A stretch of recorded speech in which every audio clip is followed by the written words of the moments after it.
You asked for it. We're rolling on a video here on the internet. Welcome to Boldly Watch. How did I get edition. here?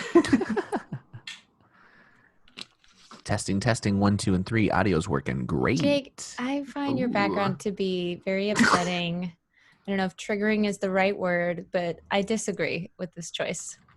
Okay. I know that they're rocks, but they do kind of look like tribbles, which is disturbing.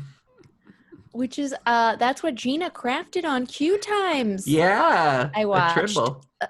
It was the very mirror, relaxing. So this is a trope that I don't think comes up in Next Generation, the mirror universe. And that was originally from original series.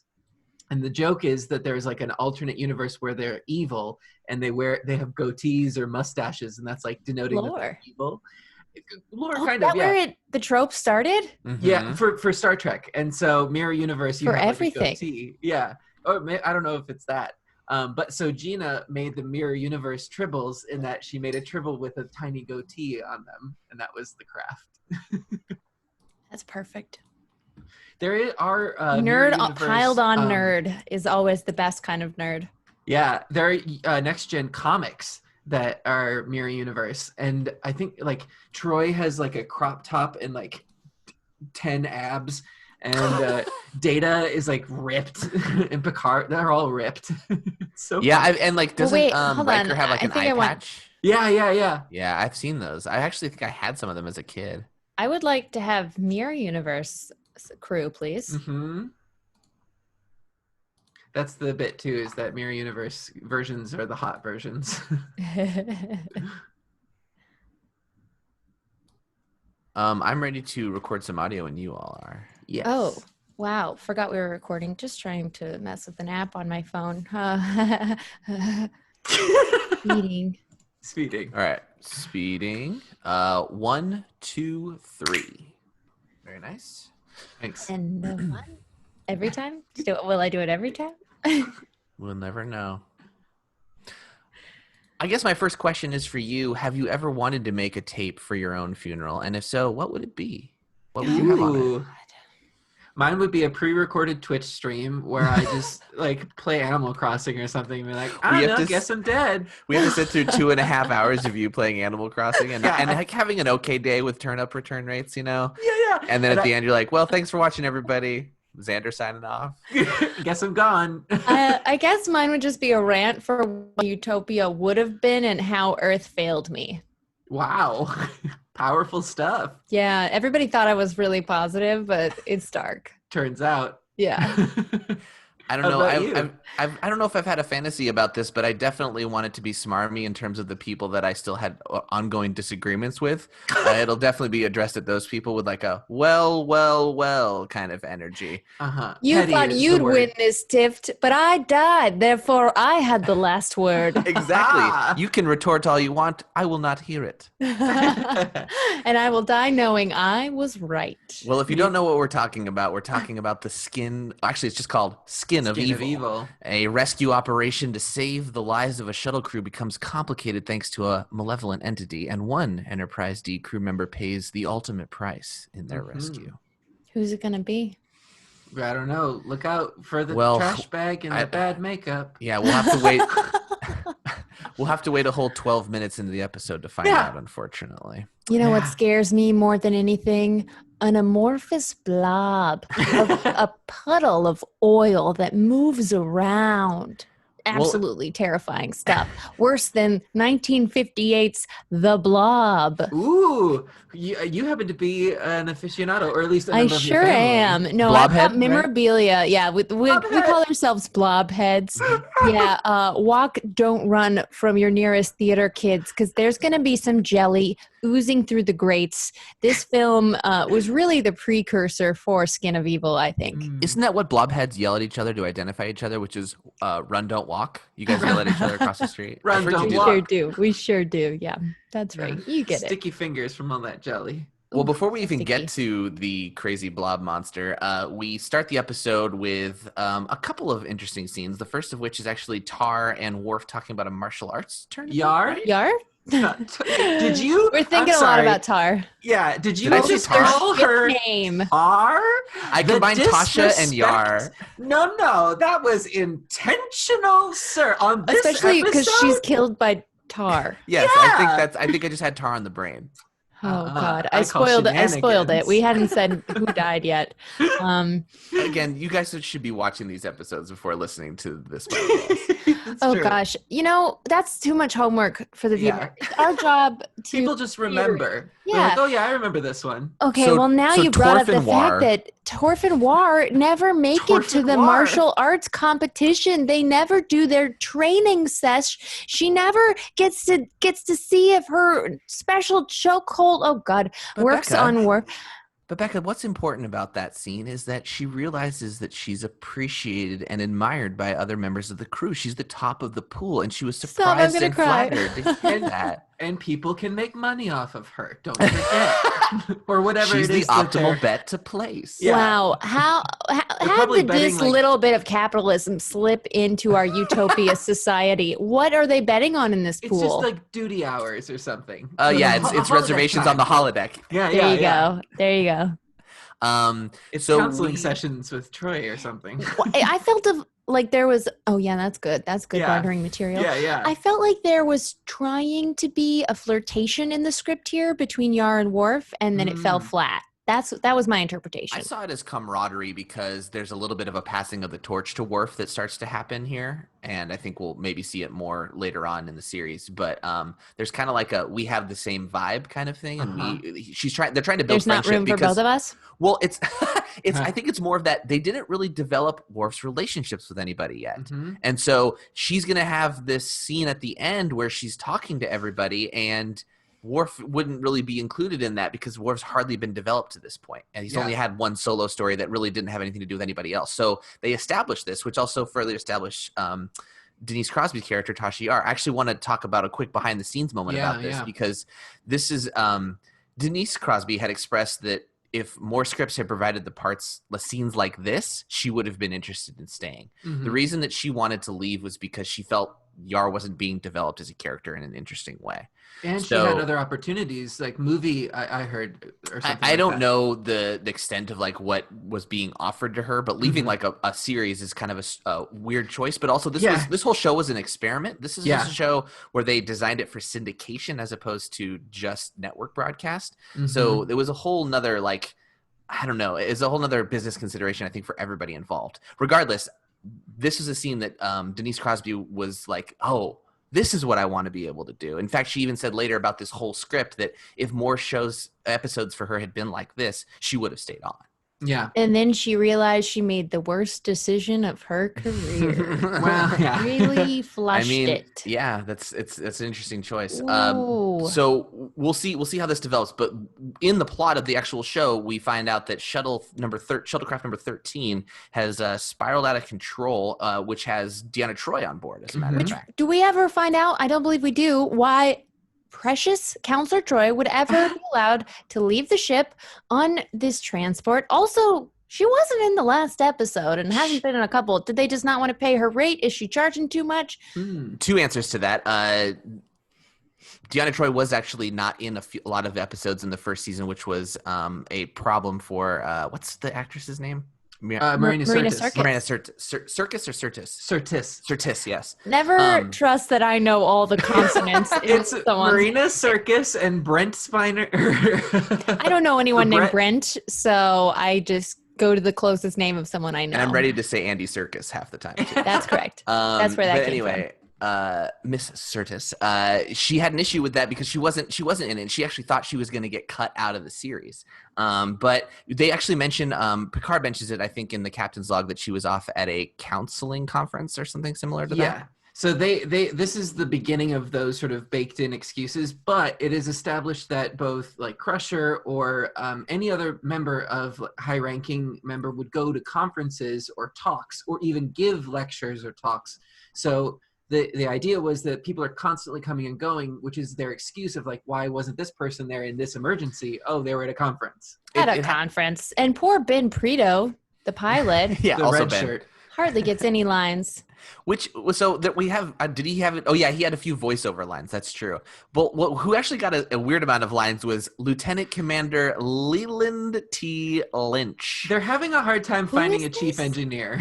So this is a guy who's pretty forgettable, but for some reason takes his sweet freaking time getting the warp core back online. And he can't remember the ratio from matter to antimatter. I knew you were going to bring that up. 25-1. It was because it was starting up. It's 1-to-1 always. Eventually. You gotta build it.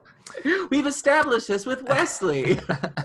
It's so hard for people to remember. I mean, he was literally strolling across the engineering as Picard was like, we need to go now. Yeah. And even when he was telling the computer, override the final check, we're in an emergency. Yeah. And he also just yelled at the computer. He's like, now computer. It's like, yelling doesn't make it go faster. Speaking quicker makes it go faster. Try speaking faster. Right. Well, also Picard was kind of a dick the whole time. Like, I like to part the curtain a bit. I play an engineer character in Star Trek Adventures, and if my captain was just, if I told him it's going to take 2 hours, and like it used to be in 3 minutes, and I'll be like, I will try. You know what I mean? I feel like that's the eternal struggle between a red shirt and a yellow shirt. It's just like, I need it now. It's like, this is what's going to realistically happen for you. Yeah. The actor who played Leland T. Lynch had an even cooler name than that, which I wish they just used his real name, which is Walker Boone. Ooh, I would make a Starfleet character named Walker Boone. That's right? a Texas Ranger. If there was one engineer with a huge 10-gallon hat, I would excuse it.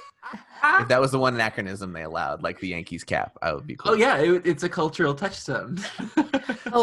Also that guy had a dilithium Himalayan sea salt crystal. Yeah, I thought the crystals would be much more interesting than that. It was one of those healing lamps. It was. They totally bought that like at an Oceanside gift shop. Yeah, Too bad they didn't realize that would be in every house in America in 20 years. We were just lucky that it wasn't one of those electro balls from Spencer's because it very well could have been. I feel like those make an entrance at some point later. Oh, they sure do. Speaking of Animal Crossing, you can't get those. Yeah. We make it to Vagratu, I believe, which is the planet where Troy's shuttlecraft, Troi and Ben's shuttlecraft crash landed, and the away team makes their way down there, and they encounter, quote, trouble. Again, this is that like Starfleet ignorance too of danger of like nothing can go wrong. It's just a planet that we don't sense any life forms. Let's go pick them up. Yes, previous instances with no discernible life forms have been our least deadly. Also, when they were encountered with a moving oil slick that blocked their path, Yar's tactic was go the other way. Right. It's like address what just happened. There's liquid smoke following you. Right. No, if someone in the effects department learned how to do this on the computer and was like, guys, come here. Yeah. And they're like, this is it for the episode. Found a monster. Yeah. The first time you see this puddle is the cheesiest it looks. It's like a real floating overlay of like black ooze.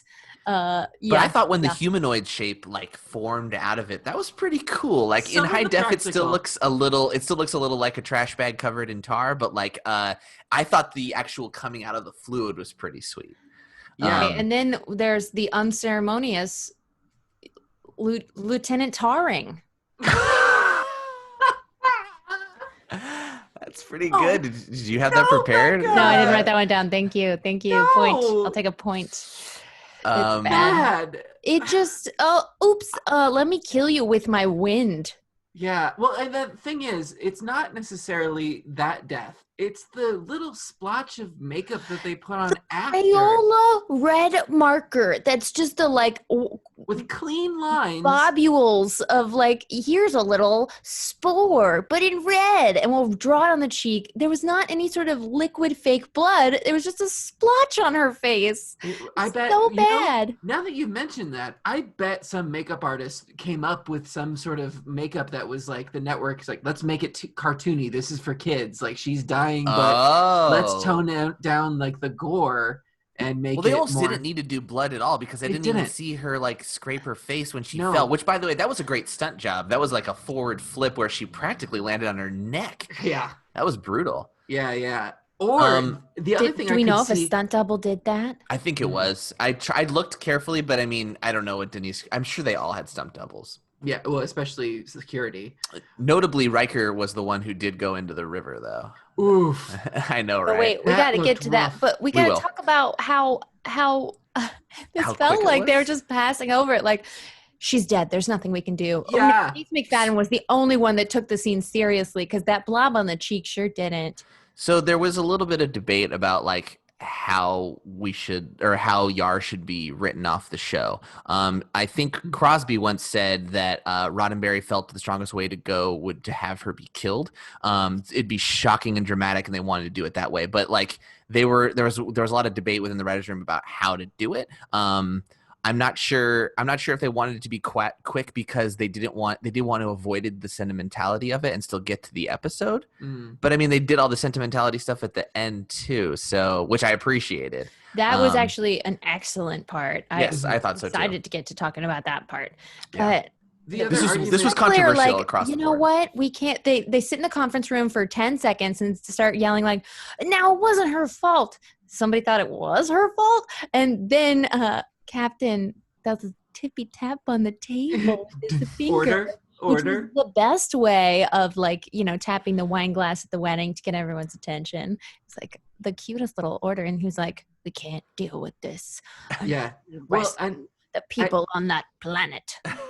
I agree with what you're saying in the lack of like emotion, especially because there was a way to play it where they were feeling it, but you could see that they were trying to contain the emotions, which is I think what they could have backpedaled and said but you can say that they were trained officers, that if this were to happen, you have to continue with your duty and you have to keep calm because otherwise everything goes into a panic and nobody will follow orders. There still should be, I felt like, some redeeming quality to her death rather than like she pressed too far in a situation that was too tense, right? Like rescuing someone, not like, you know what, I'm going anyway. Bye. I do love that, not everyone needs to have the perfect hero's death for sure. Like I love the realism of that, but this was just so like 8 minutes in and it's over. Agreed. If they were going for realism, don't make me say the makeup thing again. Yeah. So also, Armis, good. I could see now that you bring that up, that being a decision that maybe have happened on set of like, because it wasn't on planet, right? That we didn't see the makeup. It was until she got into sick bay. Yes, I had to rewind. Mm-hmm. It was underneath. Her face was kind of turned towards the ground, but it was there.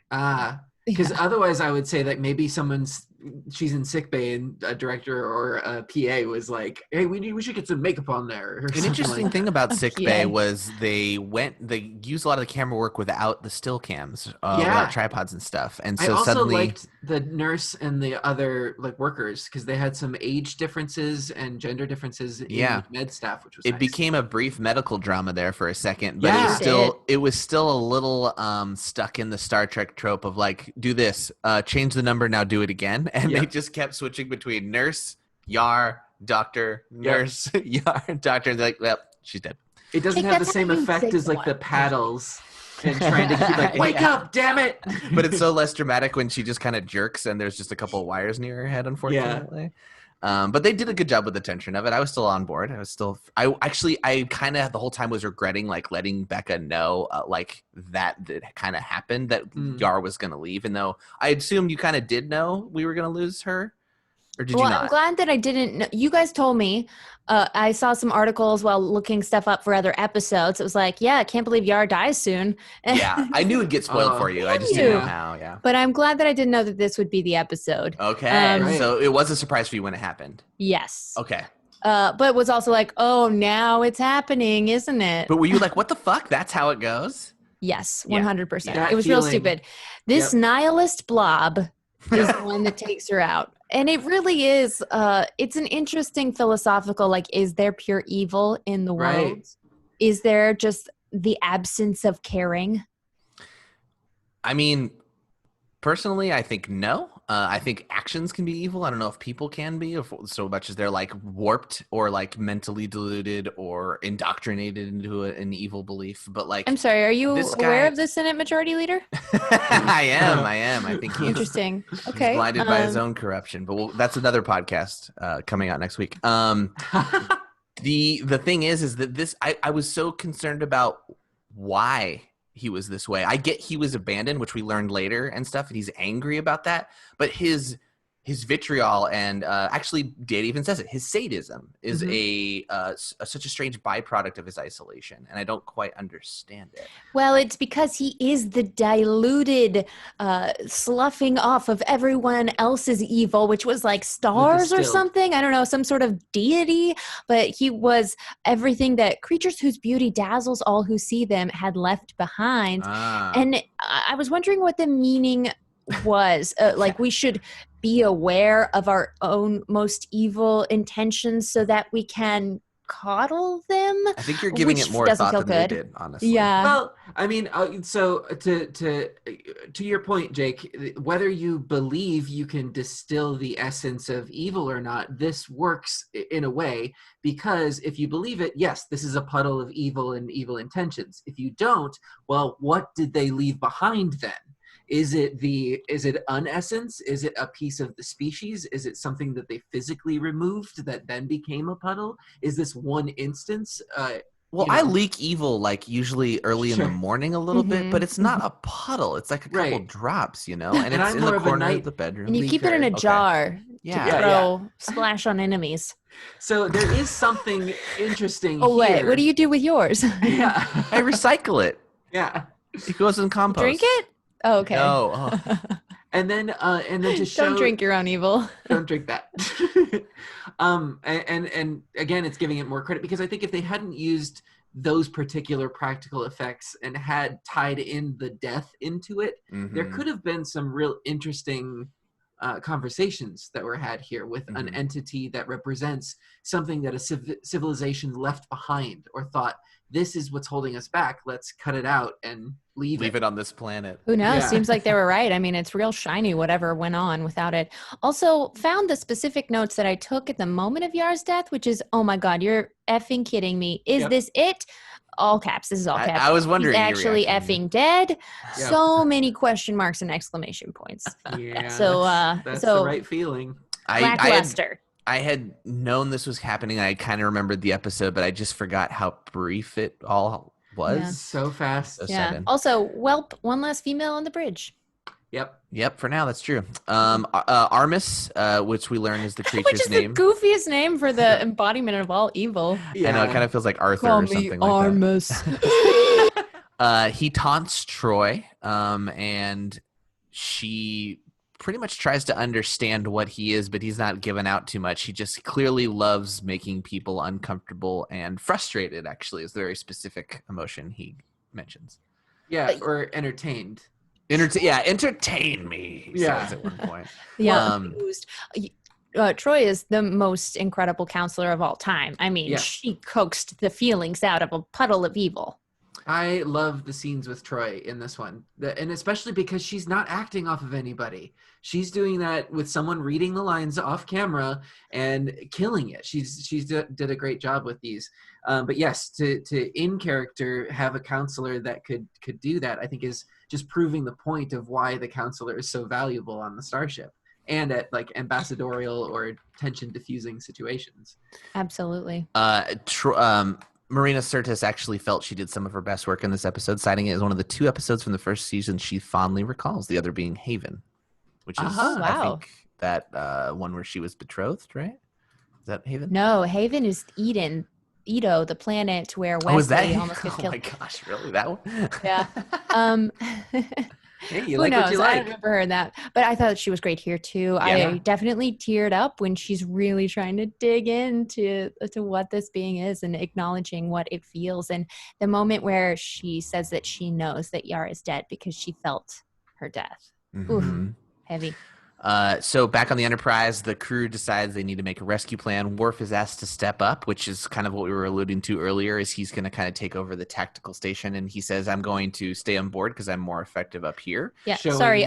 This is how security should be done. No offense to disregard her, rotting body on the ship now. Well, don't worry. In the future, he's going to wear a yellow shirt and go on plenty of away missions. Yeah, well, I think this was to show that the Worf of the past, or the Klingon that we would know up to this point, would be like, it's battle, let's rush in. And this is showing that he's taking it seriously, the responsibility of this position. I am too intense and too full of fury. I am way too intimidating of a presence. Yeah. Now, can you guys explain to me a little more? So Worf was kind of like generically bridge staff, and he had a red shirt because he was command. Yeah, so in this sense, it's the track that you're on. So eventually, a red shirt on the Enterprise means that they're interested in eventually commanding their own starship or something like that in that capacity. So that's specifically learning what it is to be a commander.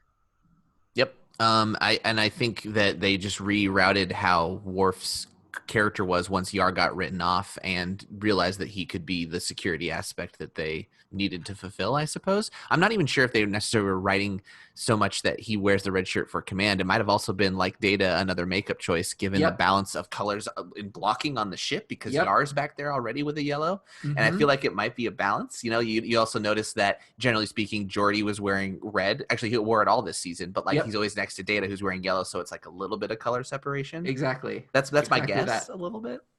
Well, it's a huge career jump to change colors, in my opinion. And that's basically what happened in this very scene. It was like, hey, you want to do it?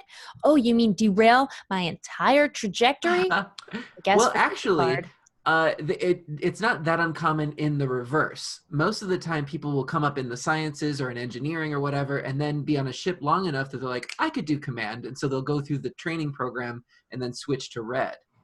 Because command's kind of a little more generic in its application, right? Yeah, you could be in any department type of thing. Speaking of commanding... You're a general manager. Speaking of general being a director instead of art department.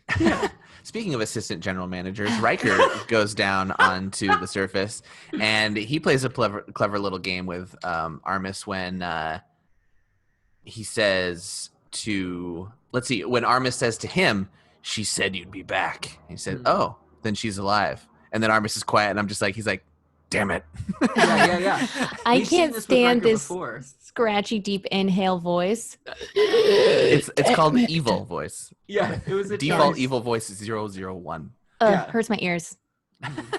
Well, he's hard to please, and he realizes it, right? And so he even describes himself as, like, what does he describe it? Like a second skin, dank and vile? Yeah, he said, and I was like, I mean, that's a strain I've had before. Like, that's not evil. Oh, no. The thing about him is, like, the suit that he's made out of, let's see, actually, I had it written here. It's like a bird suit made out of trash bags that they How do they keep it wet? They got to keep dipping him. Close the page. I had it 1 second.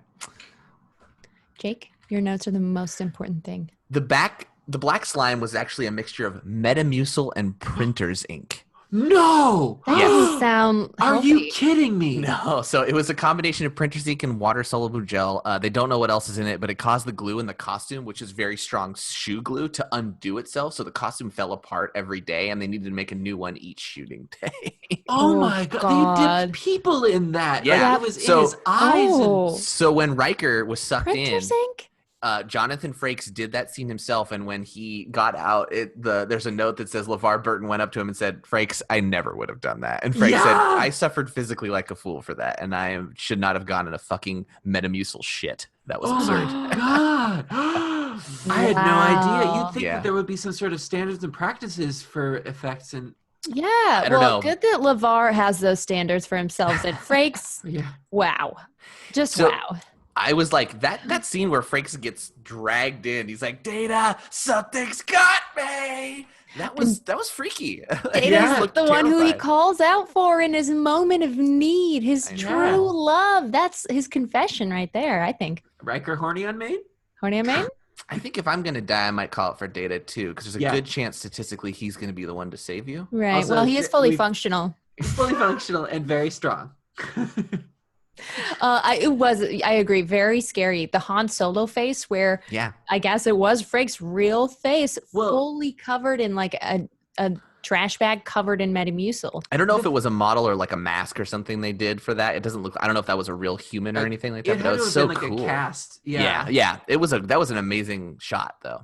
But if I could tell, or if from my impulse, if I were in Jonathan Frakes' position, I would get dunked in that pool for the scene where he gets like dragged back. And so I think he really did take advantage of that and gave a good, scary portrayal. And that's what the payoff is. That face in Metamucil and printer ink. Oh my printer ink sounds toxic. Yeah. Yeah, you're not. That also does not come out very easily. Yeah. I worked selling printer ink for some time after college, and it is monstrously hard to get out. Right, they had to wait 3 weeks to shoot more. Yeah, it's you pretty much. You grow new skin, new uninked. Yeah. Skin.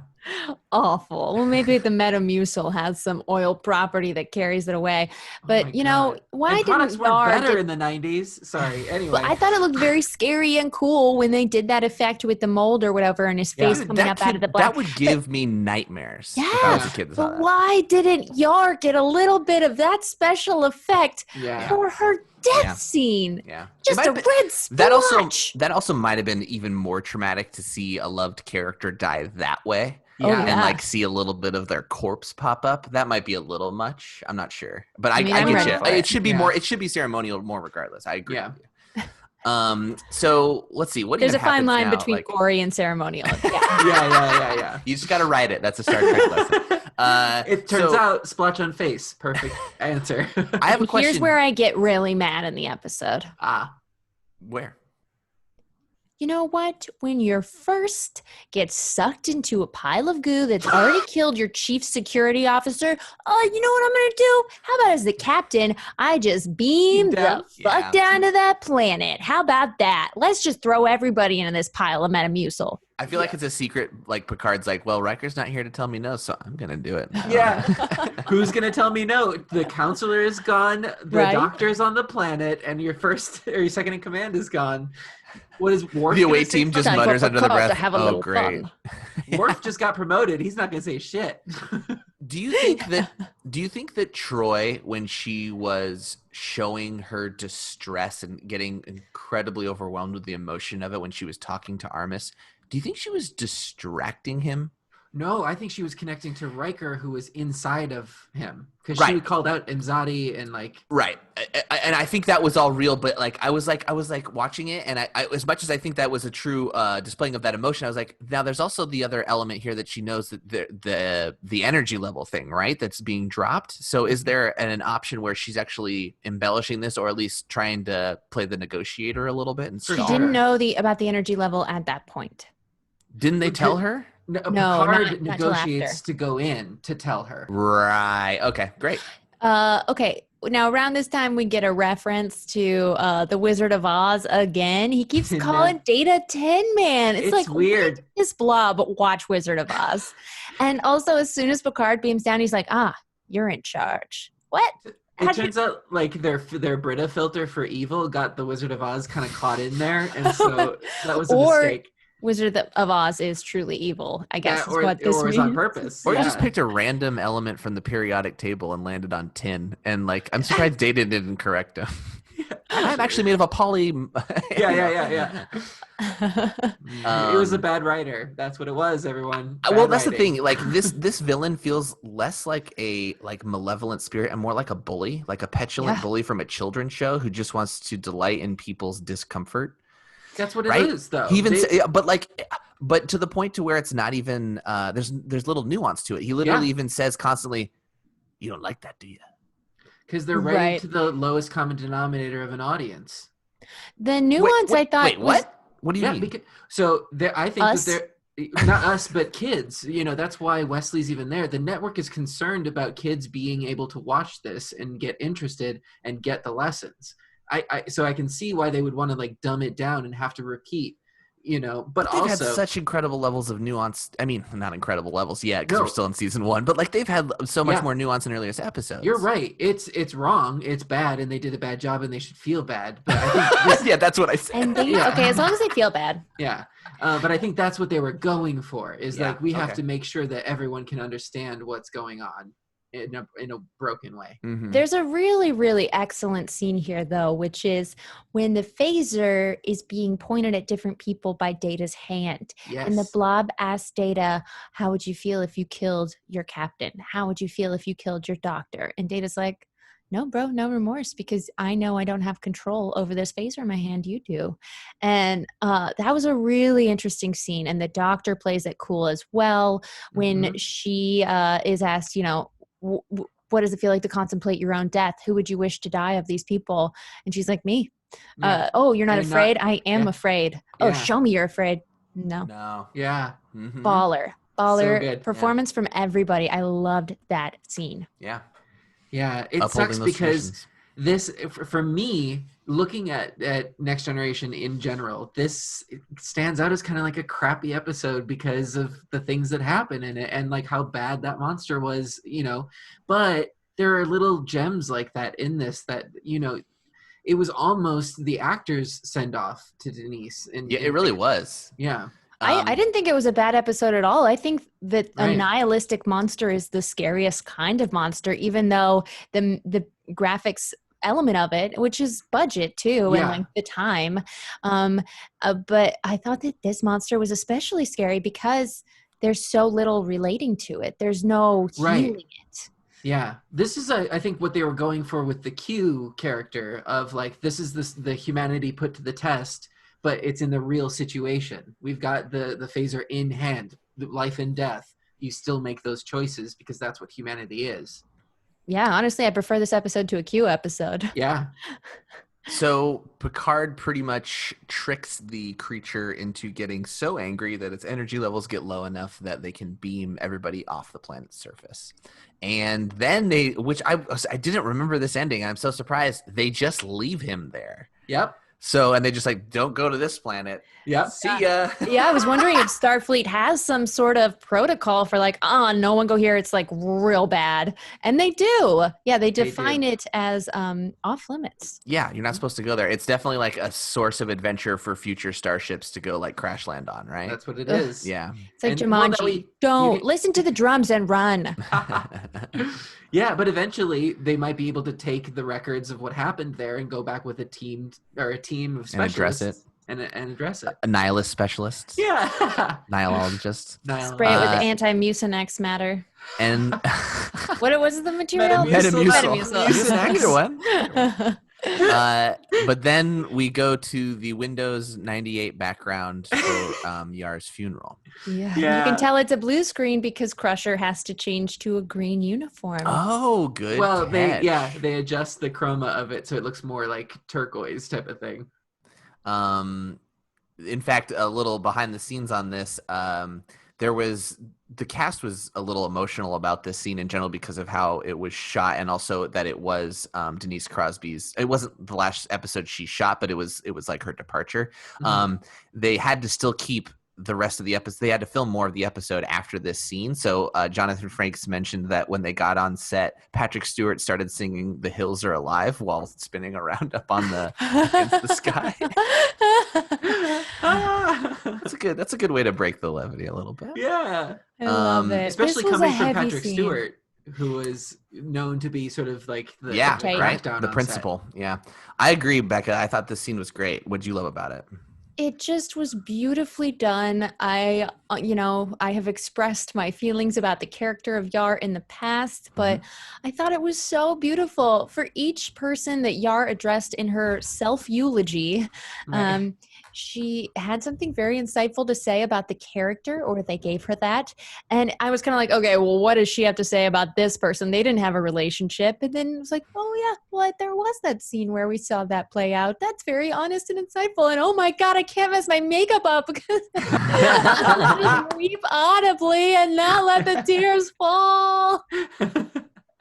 I tear up every time. It's well written, well acted on both sides, both from Denise Crosby and the cast receiving. Yeah. I was ready for it to not be a great scene. I was ready for it to be corny. I was ready because of also the clouds. The clouds, like the idyllic atmosphere they put themselves in. I was like, here we go. They could have just shot actually outside. Yeah, well, the lighting on that is always like such a different thing for this Enterprise. Whenever they do outdoor scenes, which we'll see more of in future seasons, it's such a stark difference. It feels like, oh, they've been on a set this whole time. I see it now. Yeah.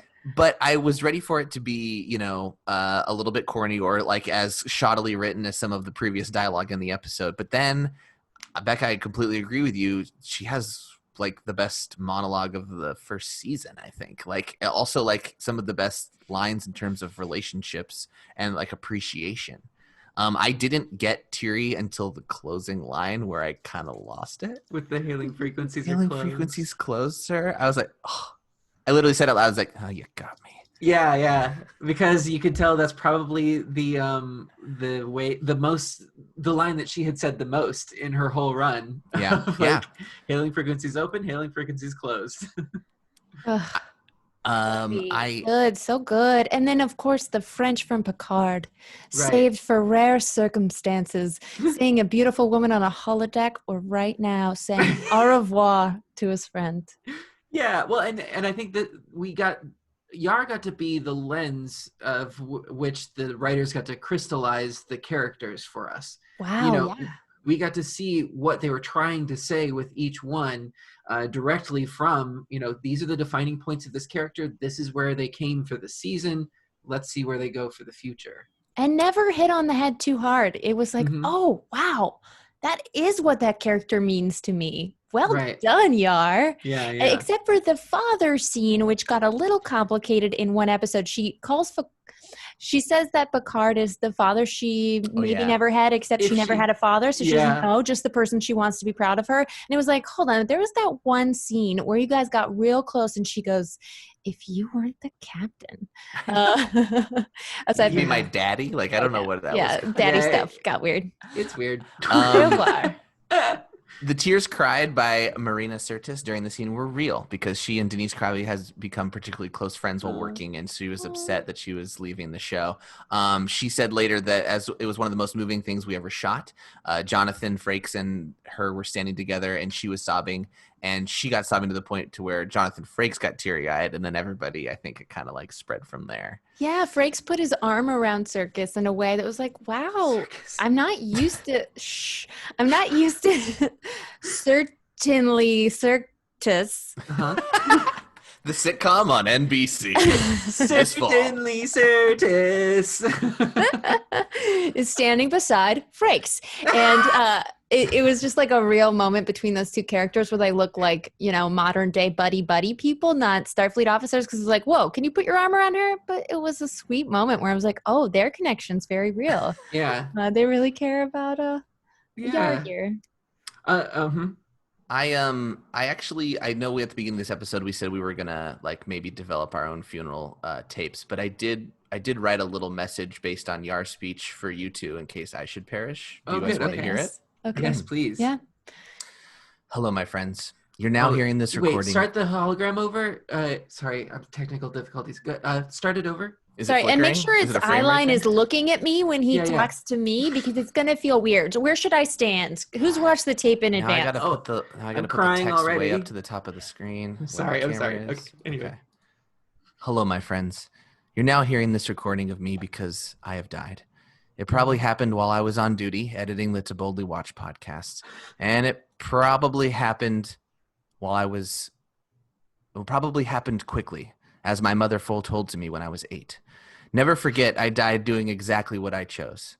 I loved my life, and those of you who shared it with me, you're my family.